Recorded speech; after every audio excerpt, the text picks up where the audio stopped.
Hello guys, কেমন আছো সবাই? আমি খুব ভালো আছি। তো সেদিন তো তোমরা জানোই আমাদের বাড়িতে অন্নপূর্ণা পুজো হয় মহাসমারোহে। তো মাকে যাওয়ার সময়, মেনলি বিদায়ের সময়, মাকে ফুলের সাজে সাজিয়ে দেওয়া হয়েছিল। তো সাজিয়ে দেওয়ার পর মার কনকাঞ্জলির কাজ শুরু হয়ে গেছিল। তো মৌলি এবারই বউ, তো মৌলি মেনলি মার কনকাঞ্জলির কাজ করছিল। তো ওদিন আর সবাই চলে গেছিল, কারণ 3 দিন ছিল আমার বাড়িতে। তো আত্মীয় স্বজন যারা এসেছিল সবাই চলে গেছিল। তো মৌলি একাই কনকাঞ্জলি কাজ করছিল মেনলি। তো বাচ্চাগুলো সবাই এসেছিল নেমে, মেনলি আমার বাড়িতে যেসব বাচ্চাগুলো থাকে, তো পাপার সব বন্ধুরা ওরা এসেছিল মাকে বিদায় দেওয়ার সময়। সবাই মিলে বেশ আনন্দ করে, বাচ্চাগুলো খুব নাচছিল। তো মাকে নামিয়ে দেওয়ার পর, মাকে ফুলের সাজে সাজিয়ে দেওয়ার পর এই দেখো পান দিয়ে মাকে বরণ করে নেওয়া হচ্ছে। তারপরে বিভিন্ন রকম যে রিচুয়ালগুলো আছে, আলতা সিঁদুর, তারপরে হচ্ছে তোমার চিরুনি দিয়ে চুল আঁচড়ে দেওয়া, চুলে তেল দিয়ে দেওয়া। তো এগুলো আমাদের এই গ্রাম্য মতে যেরকম ঘরের মেয়ে এলে আগে যেমন আমরা মা কাকিমা বৌদিদের দেখতাম, এখন তো ওগুলো খুব একটা উঠে গেছে। তো বিকেলবেলা সবাই পুকুর ঘাটের ধারে বসে চুলে তেল দিত, দেওয়ার পর একে অপরের চুল বেঁধে দিত, সিঁদুর পরতো, আলতা পরতো। তারপরে তোমরা বিভিন্ন ধরনের গল্প গুজব করতো। আর আমরা বাচ্চারা খেলতাম, আর মা কাকিমাদের কাছে গিয়ে আবদার করতাম। তো মেনলি এটা শহরে ছিল না। আমি যেহেতু গ্রামের ছেলে, গ্রামে এই জিনিসটা খুব লক্ষ্য করতে পারা যেত। মানে সবাই খুব গল্প করতো, সবাই বিকেল হলেই পুকুর ঘাটে বসে পড়তো, মেনলি হাওয়া লাগতো। তখন তো কারেন্ট থাকলেও তেমনভাবে কারেন্ট থাকতো না, প্রায় দিনই কারেন্ট থাকতো না। তো সেরকম একটা পরিস্থিতিতে সবাই গ্রীষ্মের দিনে মেনলি ওই পুকুর ঘাটের ধারেই বসে গল্প গুজব করতো।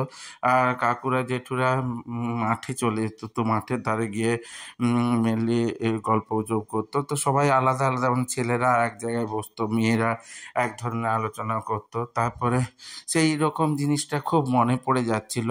তো এটা রিচুয়াল হিসেবে তো এখনো গ্রামে মেনে চলা হয় যে বাড়ির মেয়ে যখন শ্বশুর বাড়ি যায়, তো তাকে আলতা সিঁদুর চুল বেঁধে দেওয়া হয়।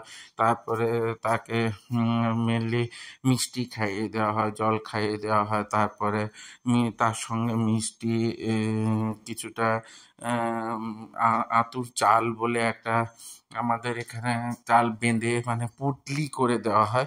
তো ওটা মার সঙ্গে এখানেও দিয়ে দেওয়া হচ্ছিল।